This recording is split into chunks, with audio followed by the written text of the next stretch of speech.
Haunted हवेली के 1, 2, 3, 4 part एक साथ सुनते हैं। रात के लगभग 10 बजे का समय था। शहर से दूर घने जंगल के बीचों बीच एक पुरानी हवेली खड़ी थी, जिसे लोग हॉन्टेड हवेली कहते थे। इस हवेली के बारे में कई किस्से प्रचलित थे कि वहां भूत प्रेतों का साया है और वहां जाने वाला कोई लौटकर नहीं आता।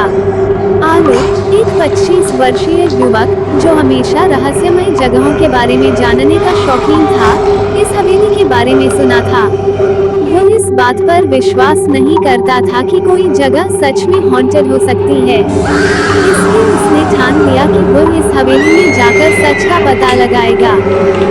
आलोक अपने दोस्तों आर्यन और नेहा के साथ इस हवेली में जाने का प्लान बनाता है और प्लान के मुताबिक कार से हवेली की तरफ निकल पड़ते हैं। हवेली की ओर जाने वाले रास्ते में एक बहुत बड़ा जंगल रास्ते में लगता है।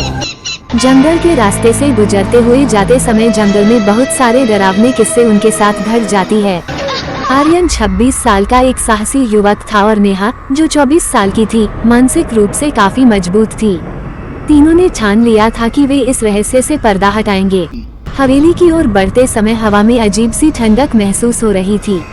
जब वे हवेली के पास पहुंचे तो उन्होंने देखा कि वो हवेली जर्जर हालत में थी। हवेली के दरवाजे पर एक टूटी हुई जंजीर लटक रही थी और अंदर से हल्की हल्की आवाजें आ रही थी, जैसे कोई फुसफुसा रहा हो। वे तीनों हवेली की ओर निकल पड़े। जैसे ही तीनों आगे बढ़े, उन्हें लगा कि हवेली में और कोई भी है। अचानक नेहा को लगा कि किसी ने उसकी पीठ पर हाथ रखा है। उसने मुड़कर देखा, लेकिन वहाँ कोई नहीं था। आर्यन भी अजीब सी हरकतें महसूस करने लगा था। वे समझ गए थे कि हवेली में कुछ तो गलत है। तभी एक तेज हवा का झोंका आया और दरवाजे जोर से बंद हो गए। तीनों चौंक गए और दरवाजा खोलने की कोशिश करने लगे, पर वह बंद हो चुका था। तभी एक बुजुर्ग महिला की आवाज हवेली के अंदर गूंजने लगी। तुम्हें यहाँ नहीं आना चाहिए था। अब तुम्हारा यहाँ से बाहर निकलना नामुमकिन है। आलोक ने अपने दोस्तों को संभालते हुए कहा, डरने की जरूरत नहीं है, ये सब सिर्फ हमारा वहम है। हम यहाँ से निकल सकते हैं।